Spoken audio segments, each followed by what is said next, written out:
Boa noite oficialmente a todos. A gente está, então, aqui reunido para dar continuidade ao estudo do nosso livro Introdução ao Vedanta. Nessa noite, nós vamos dar continuidade à palestra de número 4, o entendimento de quem sou eu. Estamos no livro físico, na página 75, no penúltimo parágrafo, na frase: aquele que reconhece a si mesmo libera-se de todas as limitações. Então, vamos nesse instante trazer o nosso canto invocacional para nos conectarmos com essa energia. Om Sadashiva Samarambam Shankaracharya Madhyamam Asmadacharya Paryantam Vande Guru Paramparam Ishvaro Guratmeti Muti Beda Vibhagne Vyoma Vyapta Dehaya Dakshinamurtaye Namaha Sarva Vedanta Siddhanta Gocharam Tamagocharam Govindam Paramananda Satguru Pranatosh Maha Om Shanti Shanti Shanti Om. Gratidão, Namastê, gratidão pela conexão. Vamos então dando continuidade à nossa leitura. Aquele que reconhece a si mesmo libera-se de todas as limitações. Enquanto este fato está sendo desdobrado, como eu estou tentando fazer agora, qualquer pessoa que está me escutando pode muito bem ser capaz de ver, de reconhecer claramente o que eu estou explicando. Isso porque eu não estou falando de um objeto que está longe de você. Também não estou falando de algo que está dentro de você. Estou falando sobre você mesmo. Este que está me escutando é sobre essa pessoa que estou falando agora. Eu não citei nessas palestras nenhuma experiência que seja desconhecida para vocês. Muito menos eu usei qualquer palavra sem explicar o seu significado. Portanto, as palavras devem necessariamente servir para comunicar o vasto, o assunto que eu quero que vocês conheçam, reconheçam. Em muitos casos eu percebo que as pessoas veem. Algumas pessoas veem e não veem. Há muito poucas que não veem de maneira alguma. Mas, mesmo assim, mesmo aquelas que veem, têm problemas, pois elas dizem: Swamiji, está tudo muito claro para mim. Mas, no momento em que elas dizem mas, revelam que há um problema. Elas dizem: quando você está falando tudo parece claro, mas quando você vai embora, aí não fica mais tão claro. Além disso, na minha vida diária, eu não desfruto da plenitude que sinto quando escuto você. Isso quer dizer que existe um problema aí. E se você não vê, ou se às vezes vê e às vezes não, também é um problema. O problema não pode ser físico. Trata-se de ter uma visão, uma compreensão, de ser verdadeiramente como você é. Então, o problema pertence àquela faculdade que vê, que capta, que compreende as coisas. E que faculdade é essa? Onde é que reside qualquer ignorância, a qual se vai com a chegada do conhecimento? E onde é que esse conhecimento ocorre? Não no meu nariz ou na ponta dos meus dedos, mas sem dúvida alguma na minha mente. E, portanto, isso tem que ser visto pela mente. É a mente que tem que adquirir o conhecimento que vai eliminar a ignorância. Não existe outra maneira. Na chamada literatura espiritual, é dito que é preciso transcender a mente. Mas, se você transcende a mente, ou você adormece ou entra num estado de euforia. Aliás, mesmo quando se experiencia algum êxtase, a mente não desaparece completamente. Quando você desfruta de alegria, a mente também está ali presente. É uma experiência. E depois que essa passa, você fica imaginando o que exatamente foi aquela experiência. E já lhes disse que experiência não é conhecimento. Ela nos fornece a base para que possamos adquiri-lo. Na Índia existe um doce chamado ladu. Suponha que eu lhe fale sobre o ladu. Diga que ele é como uma bola de ping-pong, todo granuladinho. Na verdade, ele é como uma bola de golfe. É doce e tem a cor amarela. Com essa descrição, você tem uma ideia sobre o ladu. Só que nesse momento, o ladu está longe de você. A menos que você o experimente, não poderá dizer se gosta ou não, nem saberá qual o gosto do ladu. Mas você está aqui.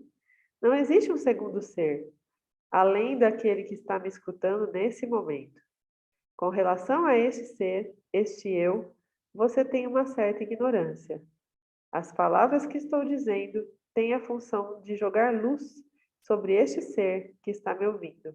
Portanto, o próprio ensinamento é considerado como pramana, um meio de conhecimento. Este verso, que está escrito aqui, ó, Vedantu Nama Upanishad Pranama. Este verso quer dizer que aquilo que é conhecido como Vedanta, o ensinamento, é em si mesmo um meio de conhecimento que joga luz sobre o que já está ali, experienciado por você o tempo todo. Suponha que você vá à Índia e esteja comendo um doce na casa de uma pessoa. Aí se lembra que o Swami falou sobre o ladu. Então você pede um. Acontece que o que você está comendo já é um ladu. E a pessoa diz: isso aí que você está experimentando é ladu. Nesse momento você se ilumina, se torna um ladu yani, um sábio com relação ao ladu. Mas aqui, o que você deseja conhecer já é você mesmo. Você está sempre presente, prestando atenção, vendo, ouvindo, pensando, se preocupando. Você está presente em todas as situações. E se tudo o que você precisa é reconhecer a si próprio, o que é necessário é que a sua compreensão seja estimulada, de modo a fazer você ver. Este é o objetivo do ensinamento. Portanto, tudo se processa em função do conhecimento. O conhecimento pode ser de um objeto ou de mim mesmo. Quando as pessoas dizem transcenda a mente, eu acho que o que elas estão querendo dizer é que o que se busca não é um objeto, mas sim você mesmo. Se a pessoa não obtém esse autoconhecimento, ou se adquire de forma vaga, imprecisa, em virtude de alguns problemas, eu diria que todos esses problemas pertencem à mente. Portanto, tudo o que se precisa é de um determinado tipo de mente. Para se alcançar qualquer objetivo, são necessárias qualificações específicas. Para ser um alpinista, a pessoa ao menos tem que ter 2 pernas. E para ser um astrônomo, é necessário que se tenha um par de olhos. Para qualquer coisa você necessita de qualificações. Para conhecer a mim mesmo como o ser que é livre de toda carência, de todo desejo, da tristeza e da morte, para me conhecer como eu sou, que tipo de mente eu preciso ter? Nós usamos palavras diferentes para nos referirmos ao mesmo objeto. Uma pessoa vem a mim e diz: Swami, eu quero paz de espírito. Fica bem evidente que ela está muito agitada. Uma outra pessoa diz: Swami, eu estou infeliz, quero me sentir feliz. E uma terceira diz: eu me sinto limitado, quero me sentir livre. Temos então essas 3 palavras: paz, felicidade e liberdade. Mas, se você olhar bem para elas, vai ver que não são 3 coisas diferentes. Quando você está feliz, não está agitado. Muito menos você está infeliz quando está em paz. E quando está feliz e em paz, você não se sente limitado. Portanto, paz, felicidade e liberdade são três palavras para uma mesma coisa. Através desse conhecimento, eu vejo que sou a própria felicidade, que é paz e liberdade. Agora, quando a sua mente está agitada e eu digo, você é paz, como você pode compreender tal afirmação? Suponha que eu consiga fazer você apreciar que você é paz. Através dos meus truques, eu atraio a sua atenção e por algum tempo você não pensa nos seus problemas, pois está absorto no que eu estou falando. Eu não estou hipnotizando você, só estou falando, ensinando. E, portanto, quando você está absorto no que eu estou dizendo, sem dúvida, eu sou capaz de fazer você ver que você é paz. Agora, apenas olhem para mim, ok? Eu não vou hipnotizar vocês, nem ninguém vai levitar. Eu não sou um artista, sou um professor e gostaria de fazer com que vocês compreendessem. Apenas olhem para mim. Quando você olha para mim, o que você faz para me ver? O que você faz? Olhe para você mesmo. Você está fazendo alguma coisa para me ver? Há qualquer movimento ou pensamento na sua mente? Agora, me escute. Fique sentado onde está. Não faça nada para escutar essas palavras. Apenas permaneça aí, como um ser consciente. As palavras são escutadas, são compreendidas e se desvanecem no silêncio. Você é silêncio. Enquanto escuta as minhas palavras, as palavras são compreendidas e desaparecem no silêncio. Você não necessita de nenhum esforço para estar em paz consigo mesmo. Você é paz, apesar dessas palavras e do fato de eu estar fazendo algum barulho, mas eu não estou perturbando o seu silêncio. Fica bem claro que para estar em paz consigo mesmo, você só precisa ser você mesmo. Você não necessita de um swami, muito menos de alguém que o traduza. Você só precisa de si mesmo para estar em paz. Mas, para estar agitado, não é necessário que você faça alguma coisa? Para estar inquieto, para estar frustrado, para estar triste, deprimido, para estar irado ou com ciúmes, para se sentir inseguro, não é necessário você pensar em alguma coisa? Não é preciso que você faça alguma construção mental? Você não fica triste de repente, sem razão alguma. Muito menos você fica com raiva sem motivo. Mesmo que numa bela manhã você acorde e tenha uma explosão de raiva, trata-se de algo que se acumulou durante alguns dias. Compreenda que para estar em paz, para ser o silêncio, você precisa apenas de si mesmo. Não é necessário nenhum esforço, qualquer que seja ele, para estar em silêncio e em paz. Portanto, só tenho que aprender a ser eu mesmo como sou, simples, livre e alerta, para o qual não é preciso fazer nenhum esforço. Só é necessário um certo modo de olhar para mim mesmo e eu tenho que me acostumar a ser eu mesmo. Bom, darei aqui uma pausa para a gente falar sobre isso. Quem deseja?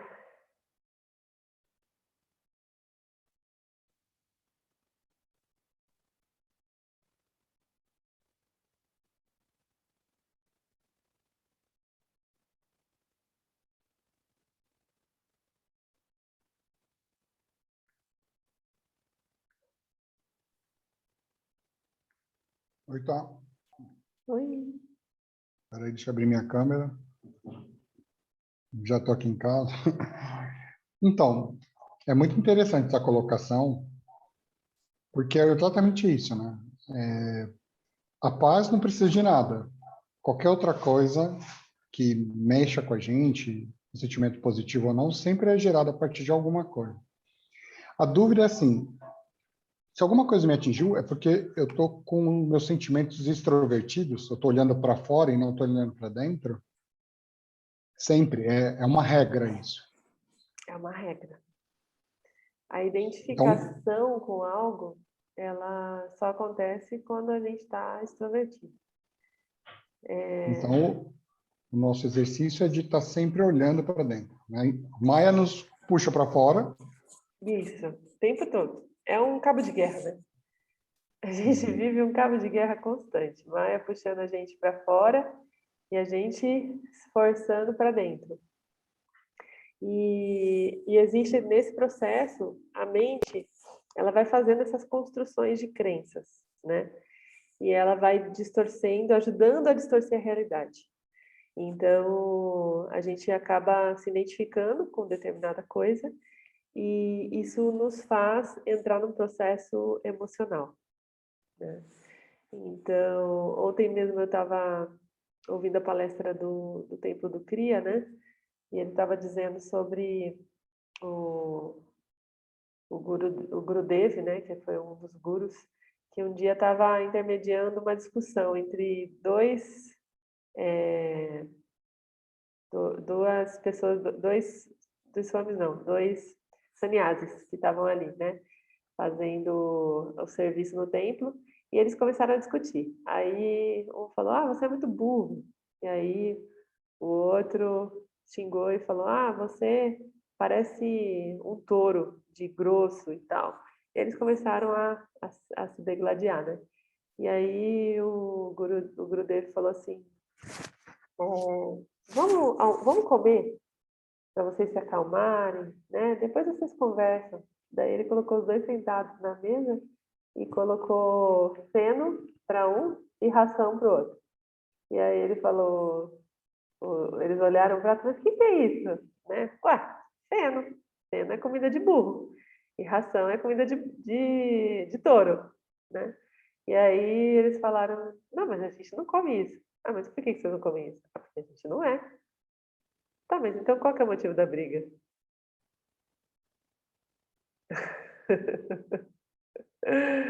Então, assim, só existe a, a raiva, né? Rajas, essa coisa do conflito e da troca, né? De farpas, da correspondência, quando a gente se identifica com aquilo que está sendo trazido para a gente, como sendo a gente. Então, gente, desculpa, eu acordei muito de madrugada, 4 e pouco. Meu Miguel não deixou mais dormir essa noite. Acho que ele estava sentindo um portal. Estou um pouco sonada hoje, um pouco tamásica.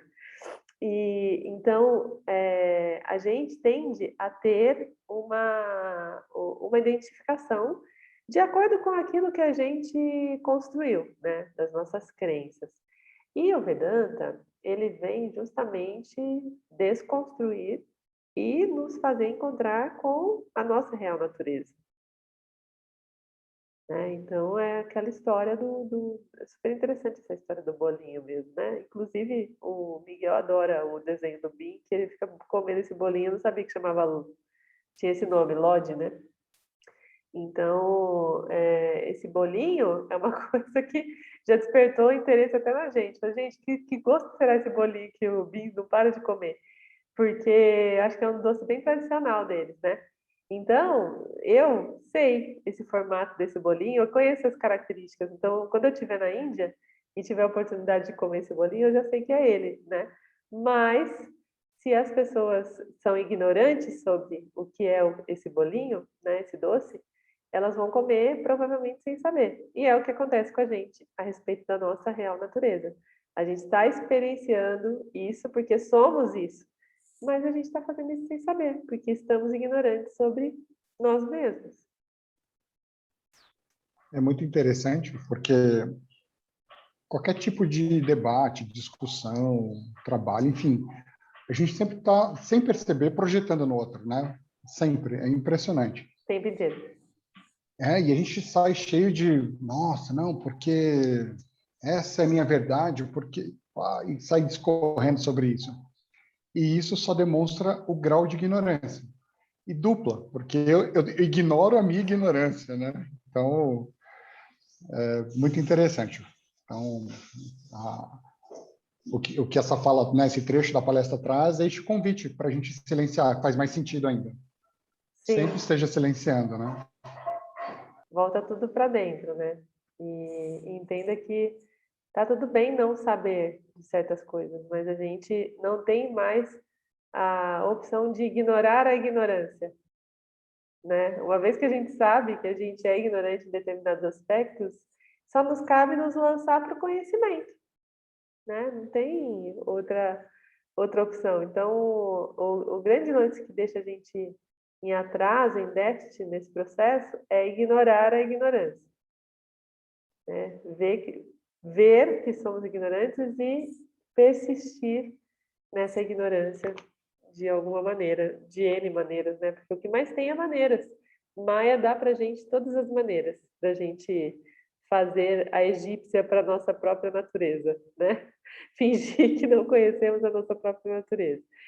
E a gente já sabe, tinha uma série de coisas que é ilusão, mas vira e mexe a gente está insistindo em percorrer aquele caminho, em se identificar com aquela característica, né? É uma loucura.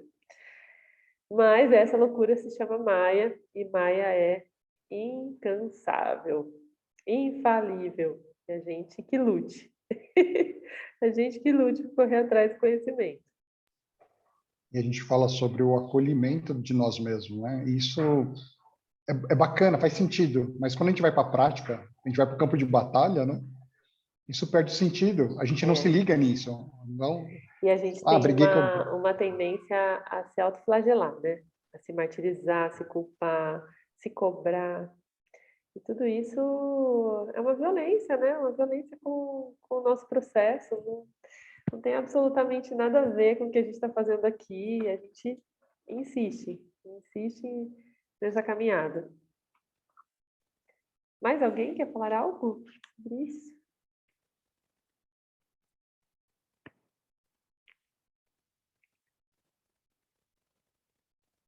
Não? Então vamos seguindo aqui. Página 80, último capítulo. Último parágrafo, perdão. Aprender a nadar ou andar de bicicleta não são eventos no tempo. Suponha que quando criança você não tenha aprendido a andar de bicicleta e que agora queira aprender. Então, um amigo seu aparece e se propõe a lhe ensinar. Ele diz: senta aí, segure bem o guidão, olhe para frente e nunca para os lados. Vá em frente, que eu estou bem atrás de você. Aí ele dá um empurrão na bicicleta e você fica ali, duro, como um espantalho. Apesar de todas as instruções, você cai no chão. Seu amigo então diz: você caiu. Eu não disse para você não virar a bicicleta para o lado? Foi por isso que você caiu. E você diz: mas eu não virei. Foi a bicicleta inteira que se virou. O que é que eu posso fazer? Na verdade, parece que a terra inteira se inclinou. E assim, quando é que você aprendeu a andar de bicicleta? Não foi num dia em particular, pois não se trata de um evento no tempo. Qual foi o primeiro dia que você usou essa sua camisa? Isso é um evento no tempo. Quando foi que você comprou seus primeiros óculos? É um evento no tempo. Mas quando é que você aprendeu a andar de bicicleta? Não é um evento no tempo. Não há um momento para isso. Através de um período de tempo, essa habilidade cresce em você. Porém, a habilidade não se desenvolverá se você colocar a bicicleta na garagem, em cima de um suporte, e todos os dias se sentar ali e pedalar durante meia hora pela manhã e mais meia hora de tarde, como muitas pessoas fazem meditação. Um belo dia você conclui: bem, somando-se todos os dias em que vim aqui, já faz 28 horas que eu treino nessa bicicleta e, portanto, já estou pronto para andar. Então você tira a bicicleta do suporte, coloca na rua, mas antes mesmo de você subir nela, você cai no chão. Essa não é a maneira de aprender. Tampouco você aprende a nadar em cima de um colchão de espuma. Nele, você pode aprender o que é uma braçada para frente ou para trás e outras maneiras de movimentar os braços, o que não quer dizer que quando for para a água, você vai saber nadar. Você pode até ser um sujeito gordinho, porém, quando entrar na água, não irá boiar, mas irá para o fundo. Você poderia argumentar: Swamiji, como posso entrar no lago a menos que eu saiba nadar? Ora, você quer aprender a nadar fora da água e só aí entrar nela? Isso nunca vai dar certo. Então, para aprender a nadar, o que devo fazer? Nade. O que mais você pode fazer? Mas, Swamiji, como posso nadar se não sei? Eu diria para você fazer todos os movimentos fingindo que está nadando, fazendo a mesma coisa que um nadador faz. É preciso proporcionar a si mesmo as condições necessárias para aprender a nadar. Nadar não é o resultado de uma ação ou de uma sequência de ações. A capacidade de não afundar na água ou de equilibrar sobre uma bicicleta é algo que você desenvolve quando provê para si mesmo certas condições. Tudo que falamos sobre meditação se resume a proporcionar a mim mesmo uma situação em que eu possa ser apenas eu mesmo. Tornar-me familiar a mim mesmo, como um ser silencioso, simples e alerta. Quando se diz a um homem infeliz que ele é a felicidade, ele não vai reconhecer esse fato. Uma pessoa que é relativamente feliz pode reconhecer que ela é a felicidade quando alguém lhe diz isso.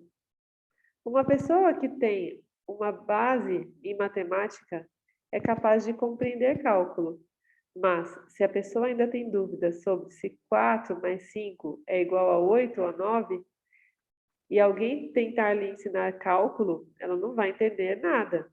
Na verdade, aquele que tenta ensinar cálculo a tal pessoa é um tolo. Da mesma forma, é uma mente que está em paz, que pode descobrir: eu sou paz. Se você está relativamente em paz, relativamente alegre, então as palavras desse ensinamento se tornam uma realidade para você. Portanto, por favor, não concebam a meditação como uma técnica. Meditação é prover a mim mesmo como uma situação em que eu me veja como eu sou, ou relativamente em paz, ou como a paz absoluta. Nesses próximos 2 dias eu vou falar sobre essa situação na qual eu posso ver a mim mesmo claramente, bem como sobre quais são as coisas que obstruem tal situação. Vou falar também sobre como evitar esses obstáculos. Tudo isso será o meu assunto dos próximos dias. Obrigada. Bom, então, aqui ele fala claramente sobre a essência da meditação, né? A meditação em essência. Hoje, inclusive, é dia do yoga, né? Yoga é o processo de reconexão. Todas as ações que a gente faz para se religar têm parentesco, fazem parte, né, da estrutura de yoga. E aí eu queria saber de vocês, o que vocês extraem desse trecho do livro, desse capítulo?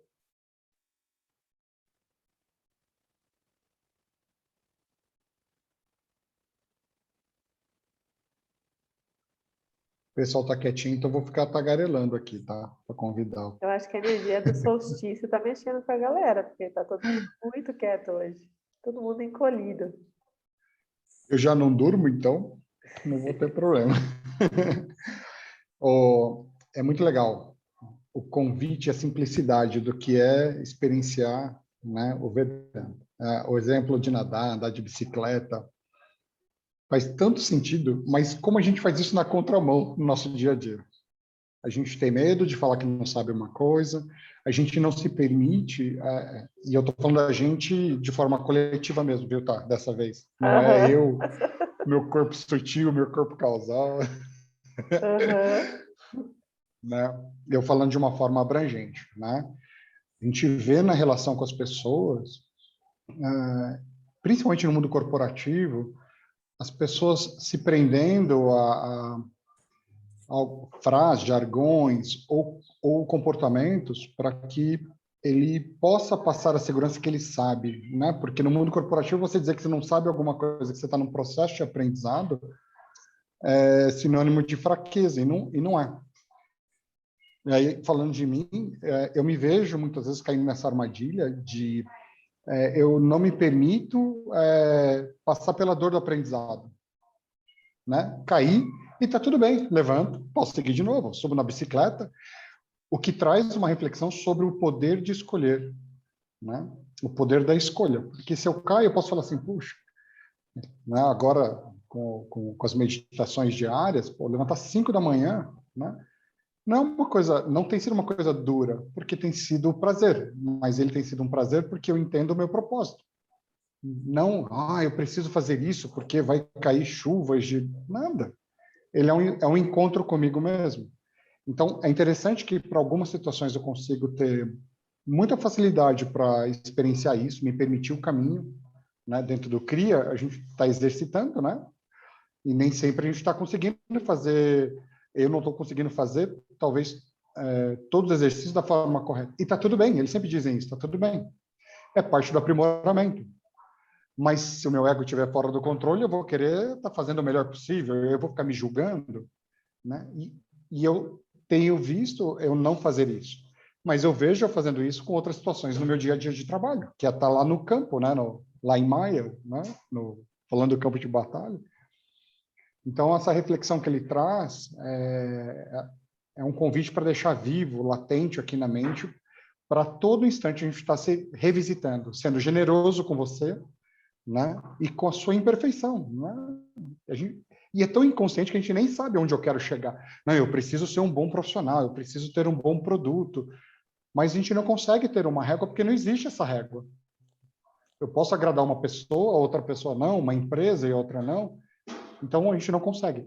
E entender essa regra traz essa paz de me permitir estar navegando, andando de bicicleta, aprendendo a nadar permanentemente, né? Então, esse é o meu desafio. E eu vejo que esse lance da regra, dos indicadores, né, é muito pessoal, porque tem a ver com o nosso karma, tem a ver com o nosso Swadharma, né? Então, isso é absolutamente pessoal. E, e isso demanda um autoconhecimento fino para entrar no equilíbrio, sabe? E é uma coisa maluca, não sei se vocês sentem isso, mas quanto mais eu escavo esse processo de autoconhecimento, mais eu vejo que eu não sei nada. Mas tudo fica, né? Vem mais elementos, eu falo, meu Deus, é infinito mesmo. E às vezes essa infinitude, ela traz pra gente um incômodo, né? Você fala, caramba, eu vou mesmo. Até que momento que entra moksha nessa história, né? Que mais que eu tenho que ver? Em qual velocidade eu vou escavar isso? Eu vou desvendar, superar? E porque eu também quero que moksha surja aí no caminho, né? Quero estar liberta também desse ciclo reencarnatório. E então, o principal é a gente saber do nosso mokshômetro, né? Entender quais são esses botõezinhos, esses indicadores desse painel, que é só nosso. O mokshômetro é só nosso. Ah, sim, mas ele tem alguns parâmetros universais. Tem. Só que dentro desses parâmetros universais, existe a gente, o campo e toda a nossa carga kármica, né? Tudo que a gente está trazendo para cá, para esse plano, para essa manifestação, para cuidar, para tratar. Então, isso tem uma relação íntima com o mokshômetro e transforma e customiza, né, o mokshômetro dentro da nossa realidade. Mas quando a gente tem real disponibilidade de fazer essa jornada do autoconhecimento, tudo fica mais simples. O que eu acredito. Só que fica simples com cara de complexo. Porque eu sei que tem mais e mais e mais e mais coisas, mas não importa a quantidade de coisas que vão surgir. O que importa é eu ter dominado o processo de investigação. Eu estar no processo de investigação, eu ter encontrado esse flow de auto-olhar, né? O que vier é o que tem que vir. Não tenho o que discutir sobre isso. Mas se eu estou em flow, eu vou superar, eu vou me apropriar da minha real natureza cada vez mais. E essa é a meta, né? Dica, Gabi? Eu concordo tanto com você quanto com o Cris nessa parte da investigação, porque tem algumas coisas que eu faço, assim, à noite é muito difícil eu me comprometer com coisas, porque eu não tenho hora para terminar meu trabalho. Então, o único jeito de eu fazer caber na minha rotina as coisas que eu preciso fazer para mim, para minha saúde, estudar, enfim, tem que ser de manhã, então eu tenho que acordar mais cedo do que eu já acordo, mas para mim faz sentido, para mim tá tudo bem. E às vezes as pessoas falam, como assim você acorda às 6 horas da manhã para estudar alemão? Eu falo, gente, faz parte do meu objetivo, faz parte do meu caminho, ué, tá tudo bem, né? E antes eu ficava assim, mas, nossa, será que eu sou louca mesmo? Por quê, né? Mas esse que o Cris falou até me lembrou isso, porque as pessoas sempre falam que, bom, eu ser doida por estar aprendendo alemão, mas como eu quero morar na Alemanha, eu preciso aprender alemão, né? Então, para mim, tá tudo certo e tá ok. Mas é um comentário que as pessoas fazem que eu ficava até falando, nossa, será? Mas não, agora eu falo, não, tá certo, tá tudo bem. E outro comentário que você falou sobre o nosso caminho da processo, né, de investigação, eu, quando fiz a iniciação no CRIA, saí de lá com um pensamento assim, nossa, eu achei que eu já sabia tanta coisa, eu acho que eu não sei é nada. Então, super recomendo, inclusive, para quem tiver interesse de fazer, porque, gente, mudou, assim, a minha cabeça mais ainda, de uma forma muito boa, assim, da espiritualidade, né? Até porque eu sempre tive, desde criança, a busca pelo divino dentro de religião, ou seja, fora, né? Na igreja, enfim. E quando eu fiz o CRIA, eu falei, nossa, não é nada disso, eu aprendi tudo errado, é o contrário, é dentro, mas apesar de já vir no Vedanta, entendendo que é dentro de mim que está a felicidade, que eu não tenho que ter essa busca, porque está aqui comigo, no CRIA trouxe mais ainda isso, então complementou totalmente, tudo começou a fazer muito mais sentido. Então está sendo muito interessante, porque antes eu achava que eu sabia muita coisa, e a cada dia que passa eu acho que eu sei menos ainda. O processo está indo inverso, sabe? Mas está sendo bem interessante. Essa parte aqui da meditação também, já está vendo que eu estou fazendo errado a meditação, esse parágrafo aqui. Então, deixa eu já ver de novo isso daqui, de como que eu estou fazendo, porque eu sempre tento fazer aquietando a mente, né? Mas, de novo, fora, né? E não é isso. Então, está sendo cada dia um aprendizado a mais aí. Tem uma música do Danny Black, quem conhece Danny Black aí? Ele é incrível, que fala assim, quando eu sei, eu não sei, eu só sei quando sei que não sei. Quando sei, eu não sei, eu só sei quando sei que não sei. E é isso, né?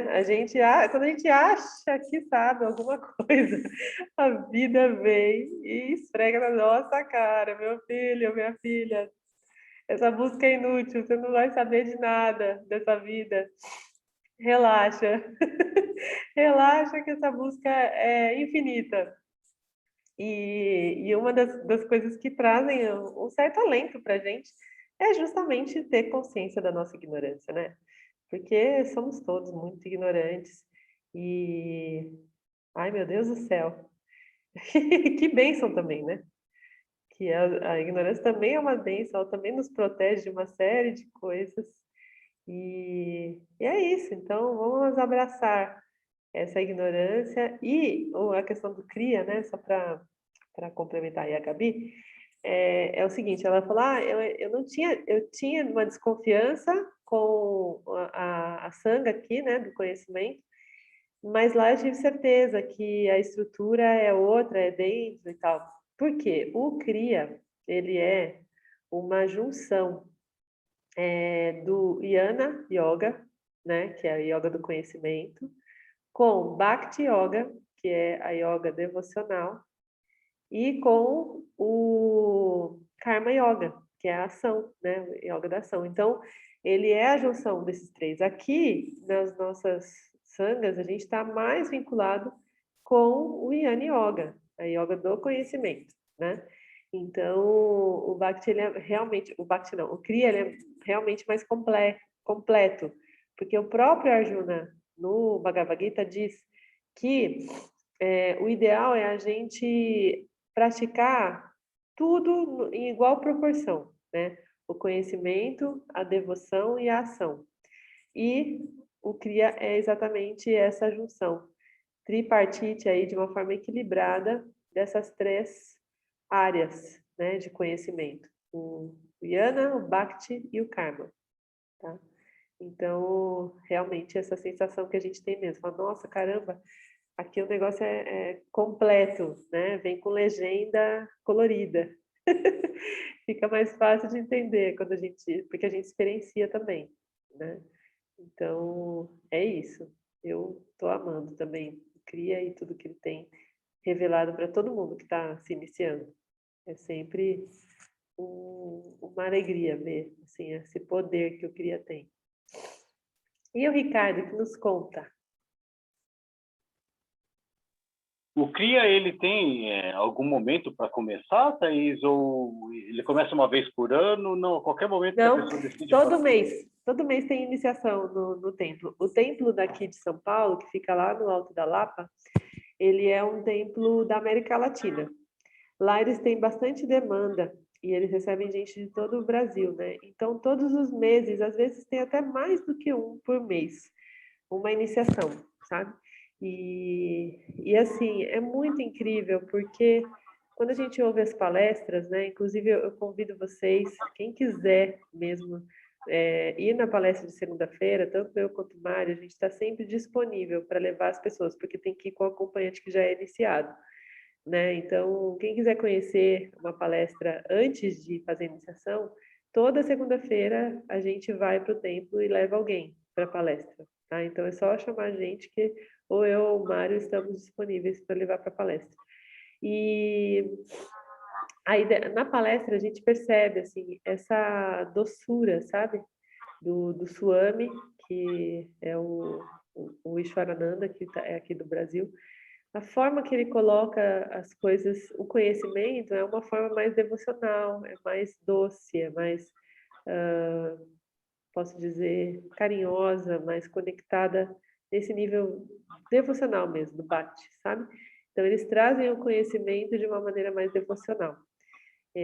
Tem sido uma bela jornada, posso dizer, assim, de muitas coisas bacanas, boas, intensas, porque ele vem deflagrando uma série de coisas, os exercícios deflagram uma série de coisas, né, dentro da gente.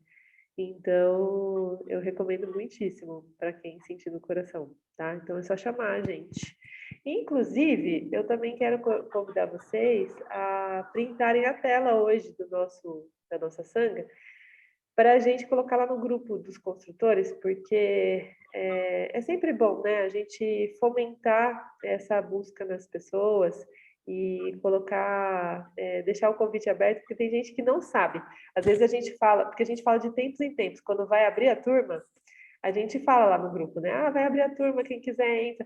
Mas quem entra depois não tem acesso ao histórico. Então, eu tenho percebido, fazendo um parênteses aqui, né, que as pessoas, de uma maneira geral, me chamam aleatoriamente, falam, tem algum estudo na Arca? Né? Tem alguma coisa que eu possa ver? Eu falo, tem andamento, você não viu? Ah, não, eu entrei depois, eu acho, sabe? Então, quando a gente colocar sobre a experiência do dia, a gente pode ajudar as pessoas também a se conectarem com essa medicina, né, do conhecimento.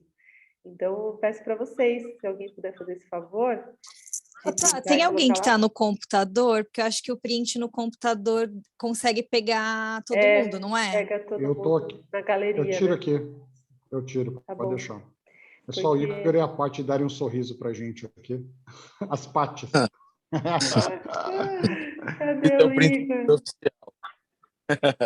Boa noite, gente. Boa noite. Igor, Igor entrou e tá quietinho, né? O Igor, Ô, depois tô que fez o calado. cria, ficou quieto. Tá vivo, Igor? Eu, graças a Deus, bem Mas vivo. cadê você para sair no print? Cadê vocês É para dois? fazer agora? Ah, já vai tirar agora? Ah, o Cris tá colocando aqui, ó. Nossa, o Cris tá muito rápido. Peraí, gente. Peguei a luz, fica aqui escuro. Eu estou recebendo aqui da produção pedindo 5 minutos. Acha? Pode isso, produção? A galera quer. A galera Produção quer. chamada Paty vai se produzir? Só O falta pessoal você, quer Paty. botar aí, meu blush. Enquanto isso, o Ricardo pode ir falando. Tem mais alguma coisa, Ricardo, além do cria que você queria trazer? no começo, né, o Cris ele tinha comentado comigo sobre a frase que tinha parado no estudo passado. Foi. Aquele que reconhece a si mesmo libera-se de todas as limitações. Eu refletindo sobre isso, né, e sobre o próprio estudo do Vedanta, sabe? A caminhada, como foi esse processo de reconhecimento mesmo, né? Porque esse reconhecimento é uma coisa que ele vai gradativo e ele vai com um certo treinamento, né? Da forma como a gente vai observando a vida. Então, entendendo que Maya ele seria um movimento em si, ele tem um formato e a gente enxerga através dos nossos 5 sentidos esse formato, esse movimento, né? A forma como a gente observa esse movimento e se conecta a ele, ele traz uma imagem, uma coisa bem análoga à rede Wi-Fi, em que você está andando na rua e passando ao longo do dia, é claro, passando por várias situações e se conectando com determinadas ondas que vão na sua direção, seja para ensinamento ou simplesmente para interação, ou porque eu acredito que nem tudo tem sentido, né? São muitas coisas que elas vêm assim e aparecem simplesmente porque a gente viveu aquilo, né? O que está se conectando a esse movimento, a essa Maya? Eu acho que esse é exatamente o treinamento, porque se a gente vai percebendo é que ao longo do dia a gente é sequestrado pelos sentimentos e pela nossa forma de interpretar as coisas através dos símbolos, né?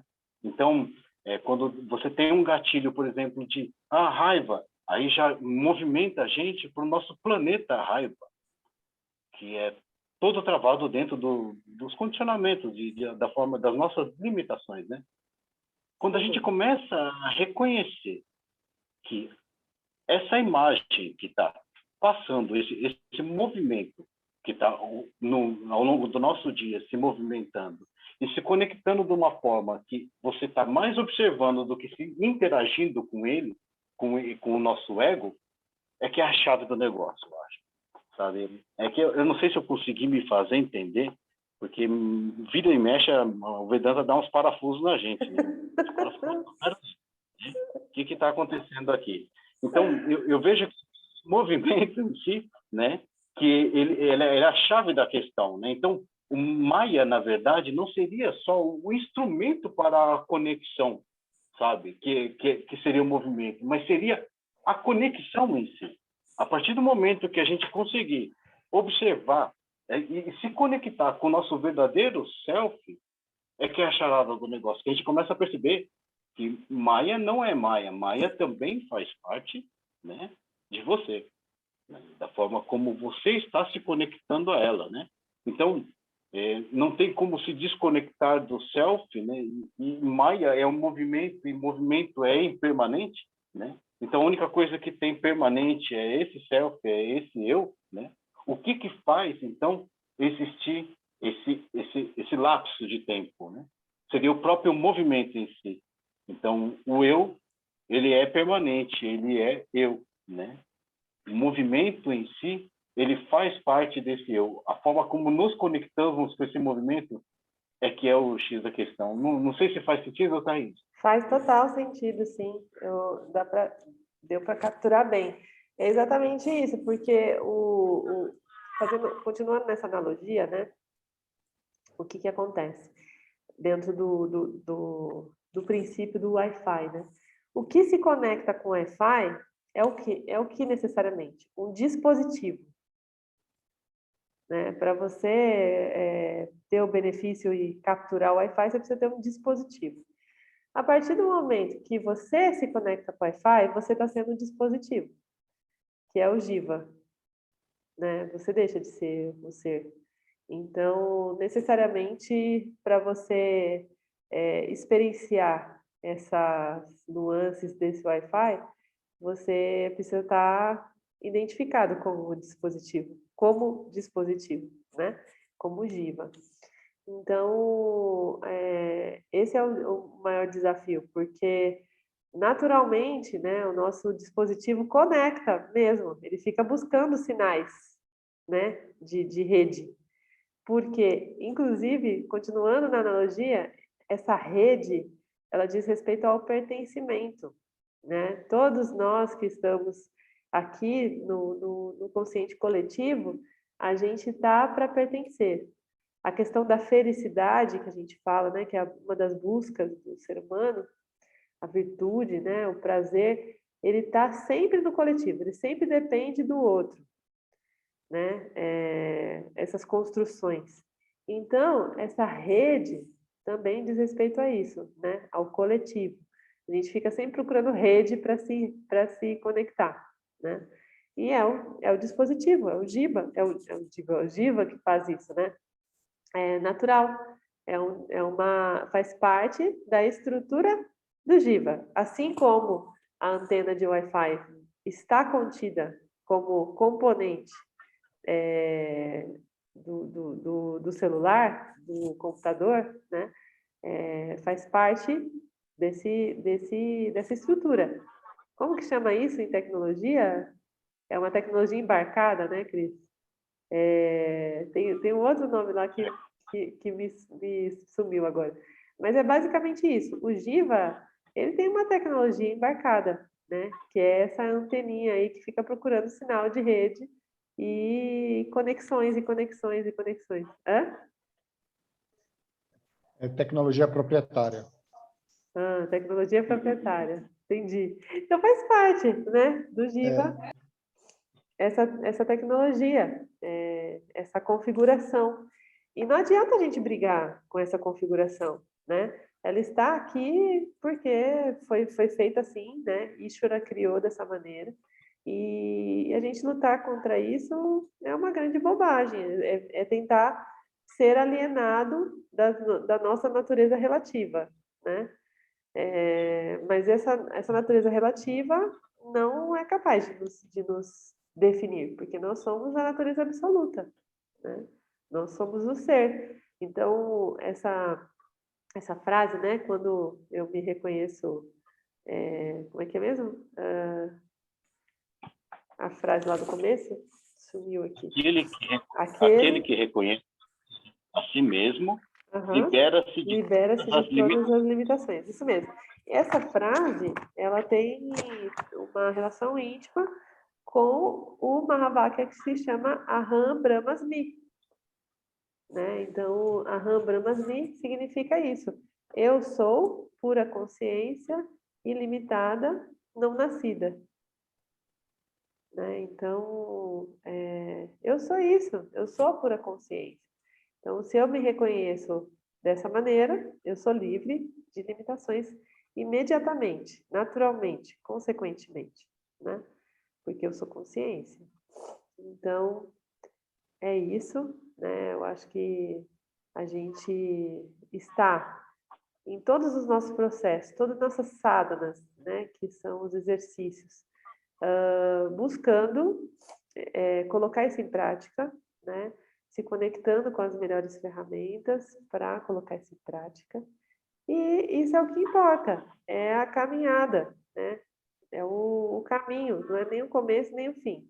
A gente não tem que estar apegado a nada, a gente merece acolher tudo que vem, né, da nossa natureza e se mostra dessa maneira relativa, é motivo de observação, né? Porque tudo que vem e chega no nosso campo é matéria para análise, para observação, para discriminação.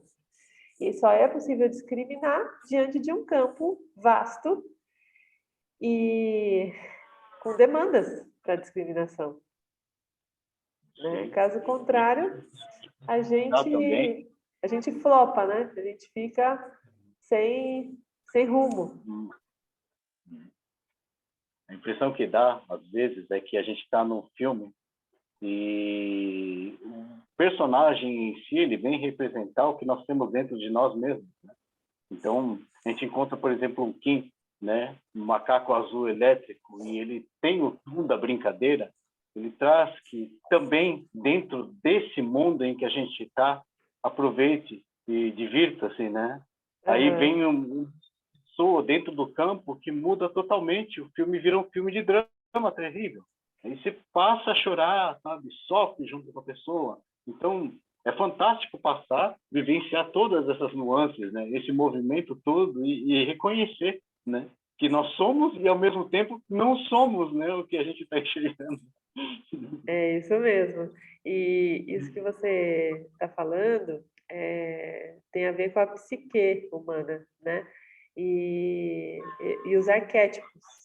Então, todas as representações na Terra são arquetípicas, né? Estão dentro de uma arquitetura arquetípica.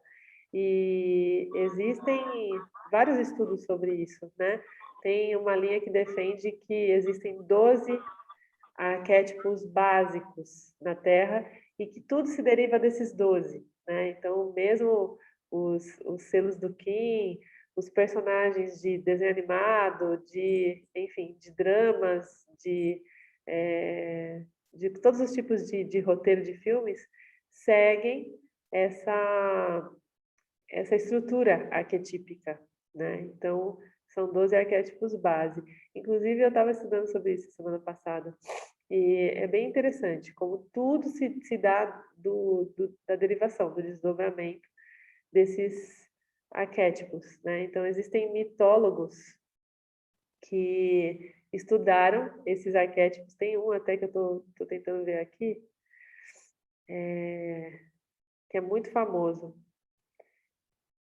E depois eu mando para vocês, que é incrível. Ele que conseguiu mapear os 12 arquétipos básicos, né, que fazem parte de todas as trilogias, de todos os filmes, né, as jornadas que estão estruturadas dentro desses arquétipos. Então, esses arquétipos nada mais são do que Maia vestida de diferentes formas, né?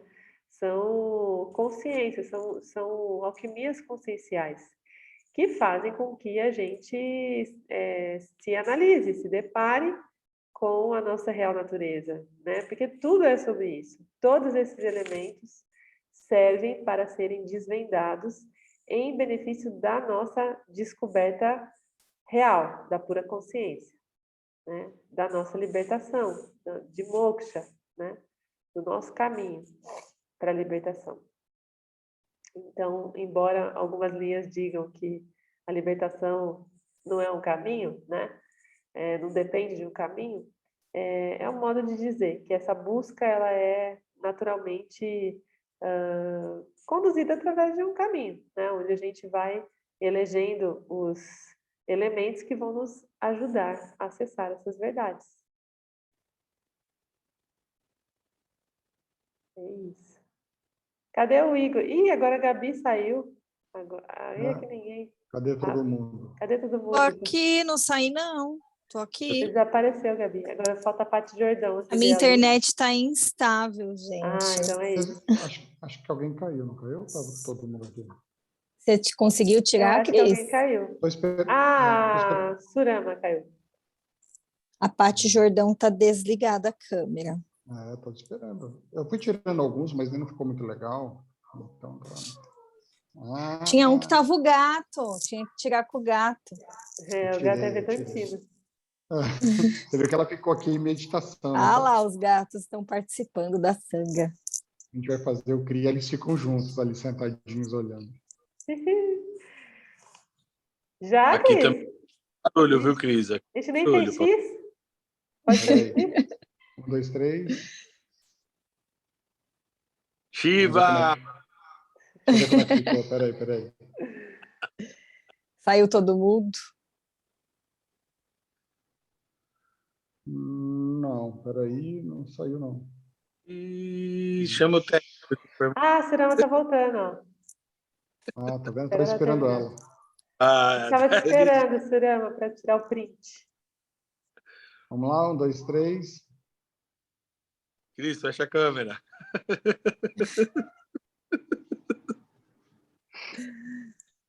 Peraí. Ah, ficou legal. Ficou legal. E... Eu só vou editar aqui, eu gratidão. vou só tirar o Igor. Que Ficou beleza. Escrevi. legal. Proteger. Isso que a gente tá na sanga do Vedanta, né? É, Vocês imaginam. Thaís, Isso é Então, pior. Ai. Quem só, mais, gente, quer falar sobre isso? Gratidão, Cris. só vou somar no que você está falando, porque essa semana, hoje é segunda? Não, Hoje é hoje é terça. terça. Aham.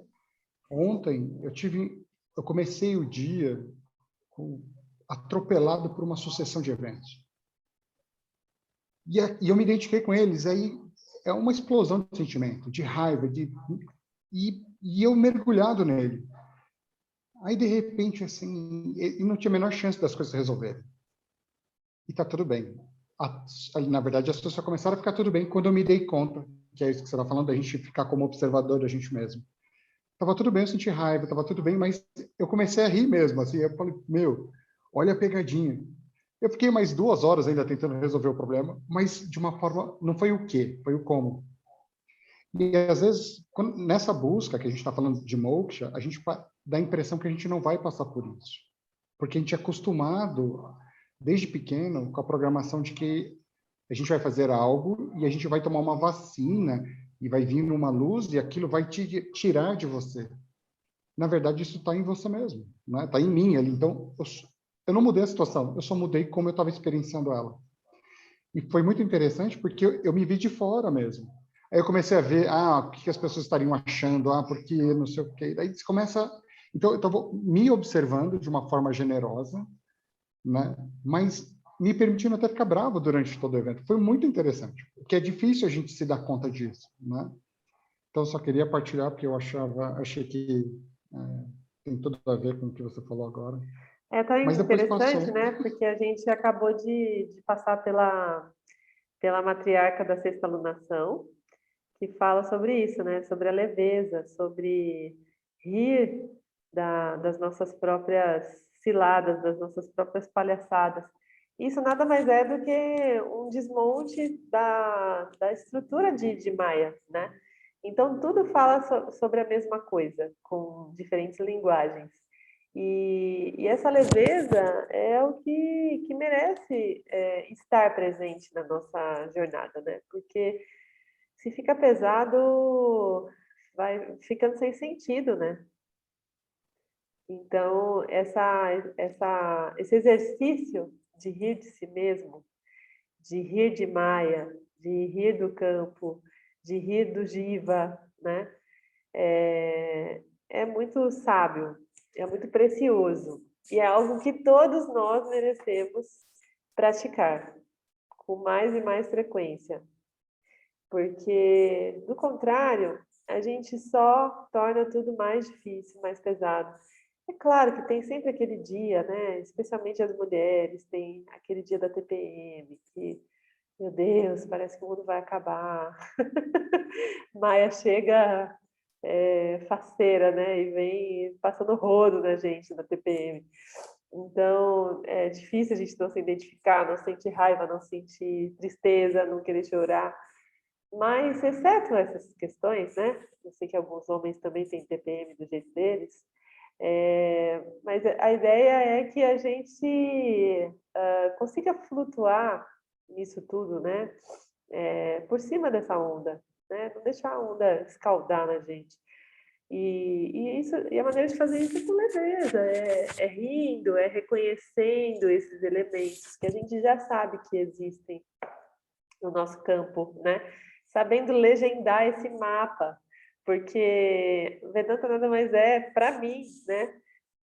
Do que um mapa, um tabuleiro do jogo, né? Então, poxa, a gente já tem uma visão muito ampla desse tabuleiro. Fica mais fácil a gente rir disso, né? A gente reconhecer a beleza disso também, porque Maia é muito bonita, é muito atraente, enfim, ela tem todos os atributos para nos fazer acreditar nela, né?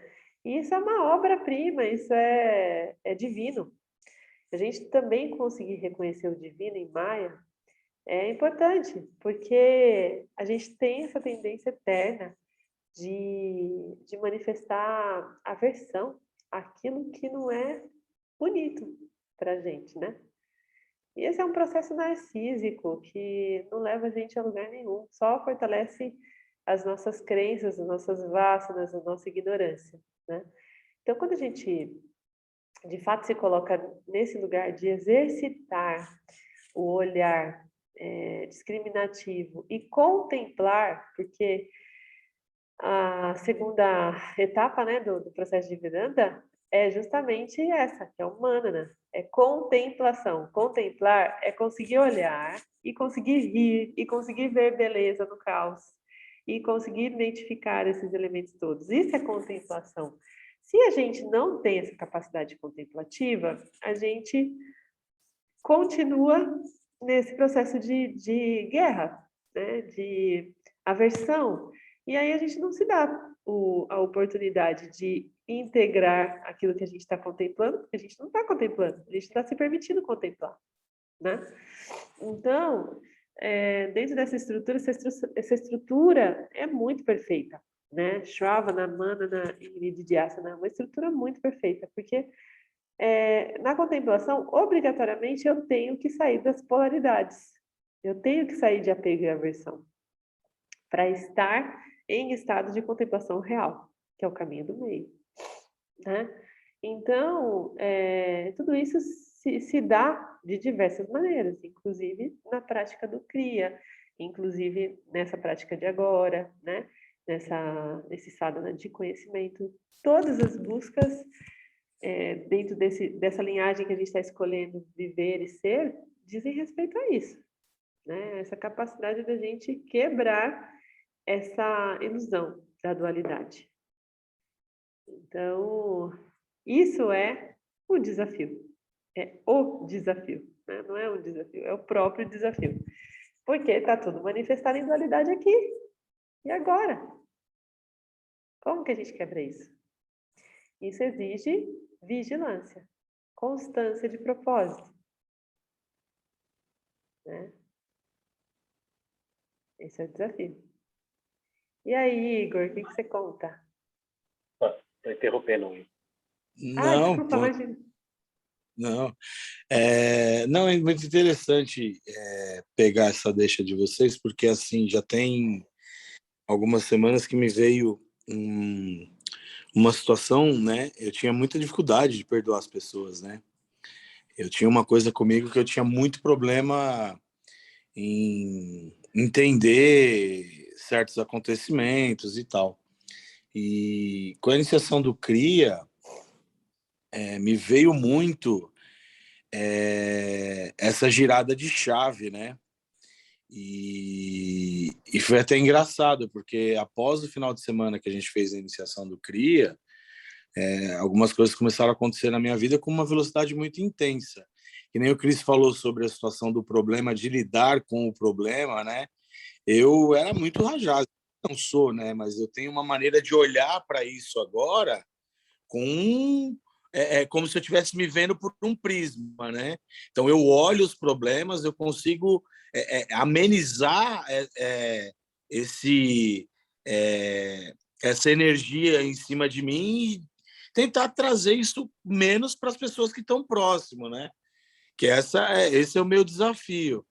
E aí uma pessoa que a gente não se falava há muitos anos chamou a Fernanda para conversar, e a pessoa falou assim, ai, tal, eu queria que vocês viessem no meu aniversário, porque assim, porque assado, né? Mas eu queria chamar o Igor, mas ai, eu tô meio assim de chamar o Igor, né? Porque, sabe, né, Fernando, o Igor tem aquele temperamento explosivo, e aí eu tô com medo do jeito que ele vai reagir comigo. Aí a Fernanda falou, mulher, você não sabe. Você não sabe. Aquele Igor que você conhecia, é capaz dele te mandar flores, né? E aí a pessoa me chamou, a gente conversou, né? E depois eu fiquei com um sentimento muito, muito bom dentro de mim, né? Me gerou uma paz, uma tranquilidade, nossa, uma energia assim muito pura, né? Que eu não sentia há muitos anos. E aí foi muito interessante, porque à noite eu tenho tentado fazer o cria de manhã e à noite, né? E à noite eu tenho percebido que à noite ele me dá ele baixa um pouco essa energia rajásica minha, né? Dá uma descarregada ali nos exercícios e tal, então eu vou dormir mais, né? Shanti.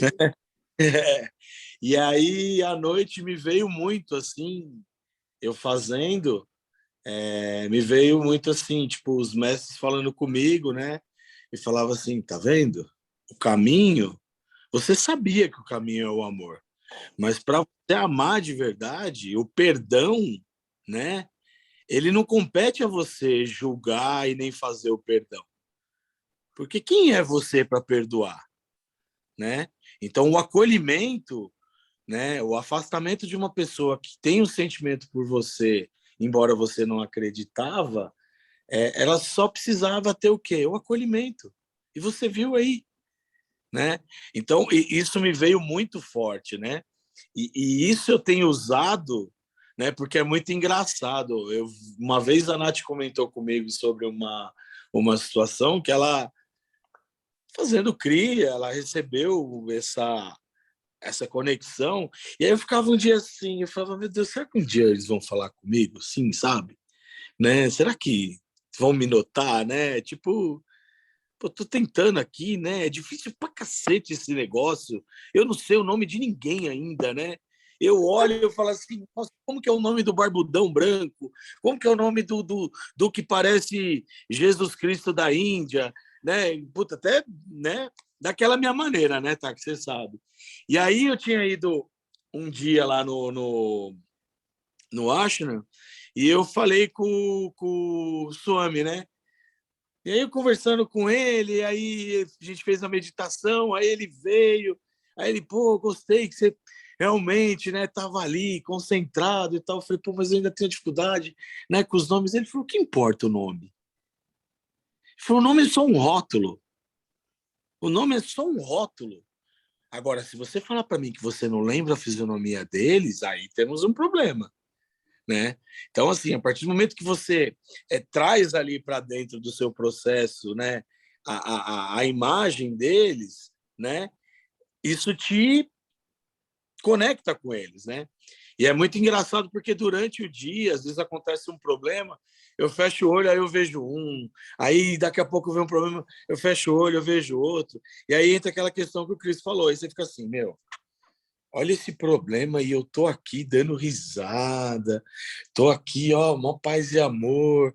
E as pessoas olham para mim e falam, meu, o que tá acontecendo com você? Eu falei, tá, gente, tá acontecendo um problema, deixa o problema acontecer e tá tudo certo, né? Então, o CRIA, para mim, ele foi um divisor de águas. E o que você falou também, que me veio muito, meu, eu não sei nada, absolutamente nada. Porque quando a gente chega num ponto, a gente acha que chegou no final daquele ponto, não.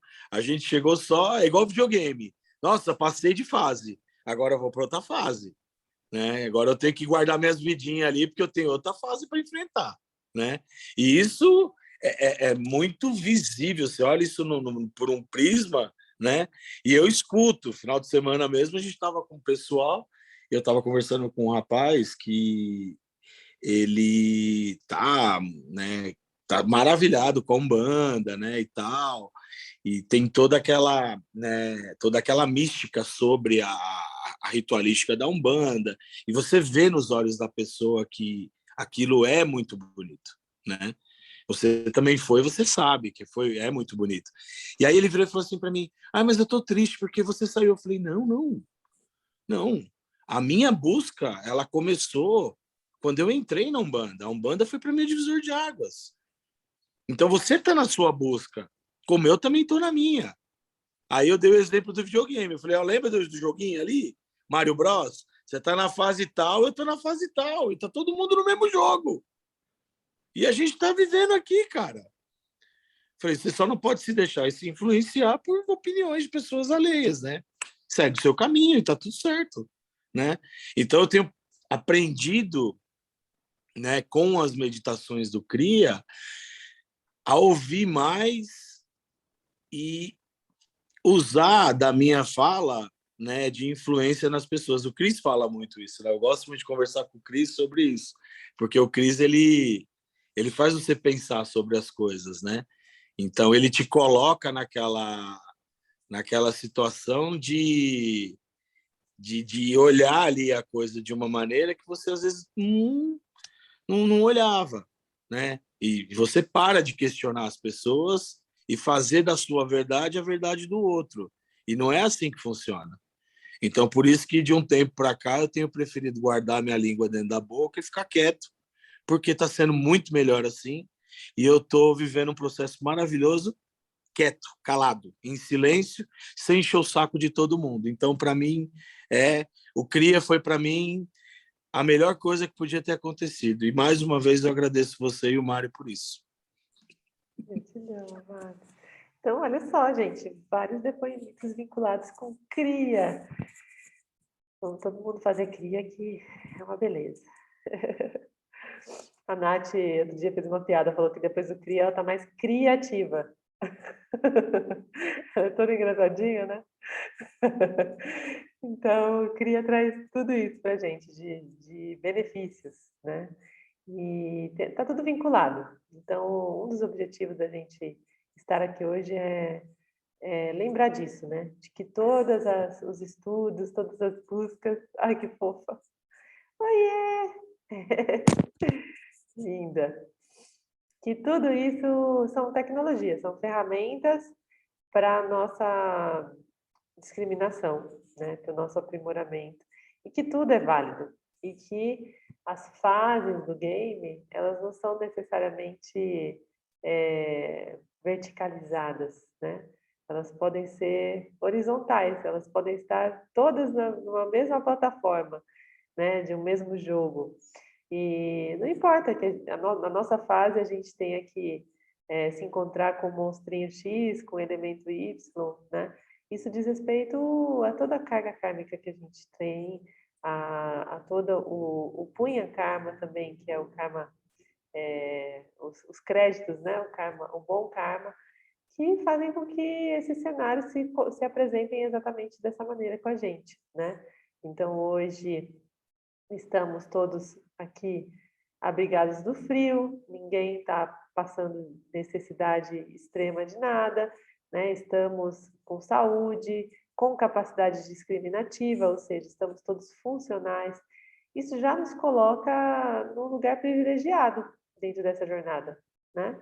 Então, a capacidade discriminativa é só o que a gente precisa ter para fazer a jornada de autoconhecimento. E isso todos nós aqui estamos tendo.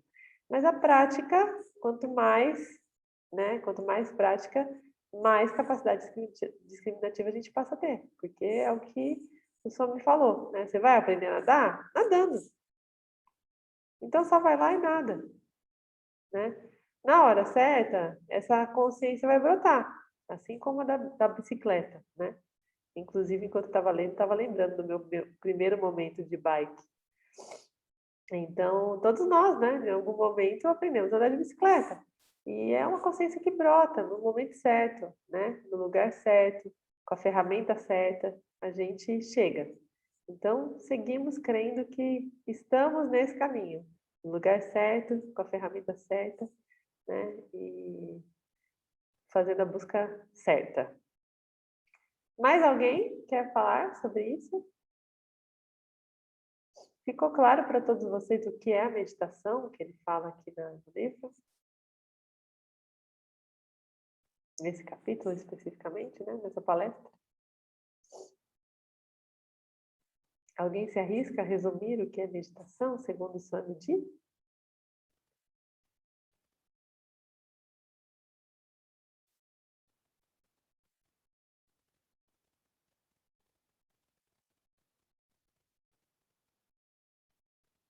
A Babis vai falar. Meditação, ao meu ver, é um momento em que silencia para que você se sinta pleno. Eu ainda não iniciei no CRIA, tive já o convite. Eu faço meditação assim há muitos anos já. E de repente me deu uma curiosidade, porque me parece que o CRIA, ele vai trazer, vai me mostrar uma meditação diferente da que eu tenho feito até hoje. Porque eu estou expondo aqui o que eu penso da meditação, porque foi o que me foi apresentado, né? É uma meditação guiada, um silenciamento. Mas, assim, eu acho que o CRIA, não sei não, pelo que todo mundo está comentando, é algo diferente, é algo que vai como que eu vou dizer, vai desconcertar tudo isso, vai desmanchar esse meu pensamento, esse modo, né, que eu faço, e com certeza vai me trazer uma outra visão, expansão, e eu acho que, não sei, eu estou assim, cada vez mais próxima aí de conhecer o CRIA. Vou ter que ir em Bauru e ir até lá, né? Vamos ver aí. Mas no meu modo de pensar, porque é o que eu tenho de experiência até aqui, né? Então, não tive ainda outra oportunidade de conhecer de um modo diferente. No meu ainda é esse modo aí de sentar, me concentrar, me esvaziar e ficar ali mantrando ainda, né? Eu faço os mantras e tal. Eu não sei como que seria o CRIA, mas eu estou muito assim, com muita vontade de conhecer. Vamos ver aí. Bomba. Não está muito longe, não. Estou sentindo que não está longe, não. Ô, Thaís, Oi. quando a Edi começar a fazer o CRIA, ela vai iluminar. Pronto. Vai. Certo? Sim, ó. Ai, Deus. Já vou começar a trabalhar meu desapego. Não, E não, ainda Edi, quando você iluminar, tá? não, eu falei ainda, uma pessoa me perguntou, né, se eu tinha essa expectativa, eu falei, todo mundo, todos nós buscamos isso e queremos isso, mas que eu não tenho pressa, não, mas eu estou no caminho. É isso. Bom, então, ó, só resumindo a ópera aqui, o Swamiji aqui diz, né, Dayananda diz, que a meditação se resume a proporcionar a mim mesmo uma situação em que eu possa ser apenas eu mesmo, tornar-me familiar a mim mesmo como um ser silencioso, simples e alerta. Então, essa é a promessa, né, da tecnologia da meditação. E dentro da linhagem do CRIA, teve um dos mestres que diz que a meditação ela conduz a gente para a capacidade de analisar os fatos como fatos. Então, quando a gente faz a meditação, a gente se desidentifica de todas as nossas crenças, a gente vai para esse lugar de simplicidade, de silêncio e de discriminação, de alerta. Né? O alerta, nesse caso, é a capacidade discriminativa. Então, como está dito, né, isso faz parte da sadhana, da iluminação, da sadhana do autoconhecimento, meditação. Bom, então, já fica para vocês aí esse convite de novo, né? Hoje falamos mais de cria do que o comum, porque está muito mais ligado, né? Está intimamente ligado a esse tema.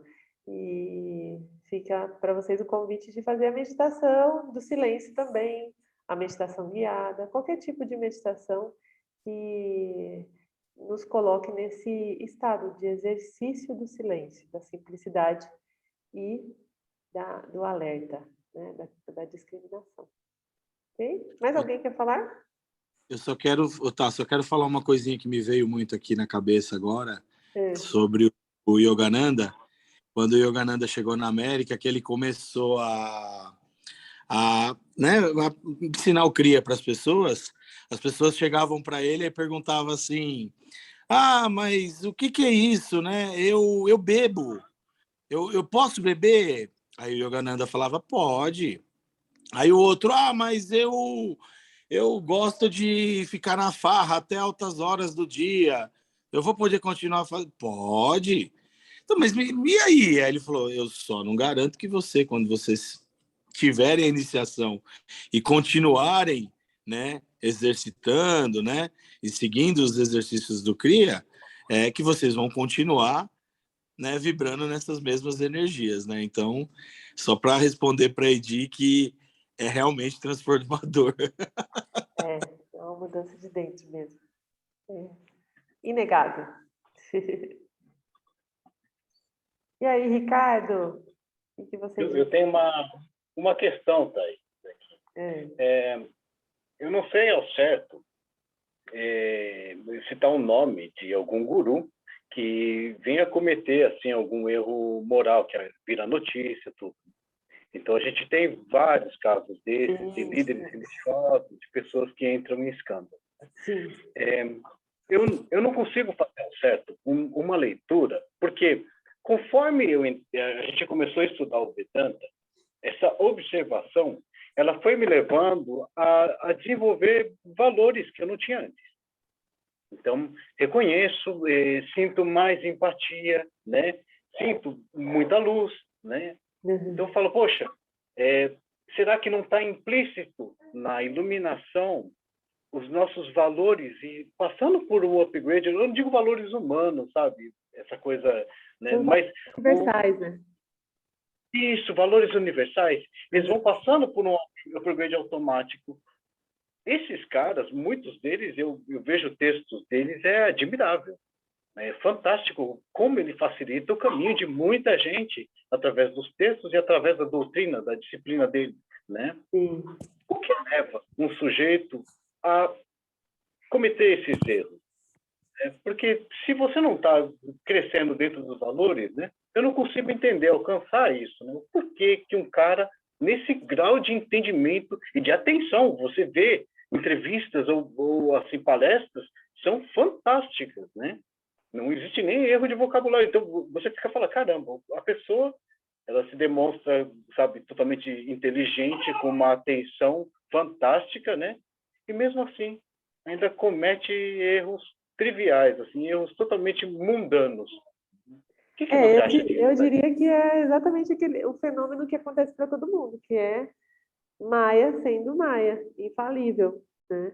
E em algum momento falta a atenção plena, falta a vigilância. E aí eu acredito muito naquela história de quanto maior a torre, maior a sombra, sabe? Quanto maior a escalada para a luz, mais a gente projeta sombra em algum lugar, né? E então existe, como está tudo polarizado aqui, existe uma coisa muito forte reservada, antagônica, né, àquele que faz grandes escaladas para a luz, na busca da luz. Então a gente vê casos muito emblemáticos, né? O João de Deus, por exemplo, é um deles, né? Que para mim foi muito marcante. E o que faz uma pessoa que faz tanta cura, que promove tanta coisa, cair nesse nível de loucura, né? Sei lá, não dá nem para classificar, assim. Então, eu acredito nisso, que é um segundo, um lapso, onde abre-se uma fresta e Maia entra e faz a forra, sabe? Eu sinto isso. Que é uma coisa... Por isso que o preço da iluminação é a eterna vigilância, né? Dayananda fala isso. É eterna vigilância, não tem jeito. É 24/7. Não dá para vacilar, sabe? Inclusive, sobre o valor, que você falou que você está desenvolvendo o valor, existe uma outra obra de Swami Dayananda que chama O Valor dos Valores. Inclusive, eu estou considerando aí a possibilidade de ser nosso próximo livro, que é muito interessante. Fala sobre os valores universais. Não sei se vocês já leram. E é isso mesmo, dentro desse processo de desidentificação com o nosso ego, a gente naturalmente vai se conectando com valores universais, com valores mais nobres, né? De uma outra natureza. Essa é a meta. Ok? Bom, pessoal, quero muito agradecer, então, a gente passou um pouquinho, avançou um pouquinho da hora, mas estava muito legal, né? Como sempre, na companhia de vocês, essas construções, isso é muito, muito relevante, né? Muito nutritivo no nosso processo de discriminação, de conhecimento. Então, eu reverencio verdadeiramente cada um de vocês e manifesto essa gratidão pela companhia. E vamos encerrando, então, com o nosso mantra Purnamada. Om Purnamada Purnamidam Purnamudachyate Purnasya Purnamadaya Purnameva Vashishyate. Om Shanti Shanti Shanti.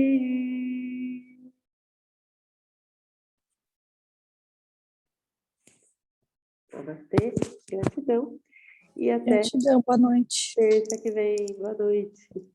Boa noite, até Boa noite. terça. Boa noite. Tchau.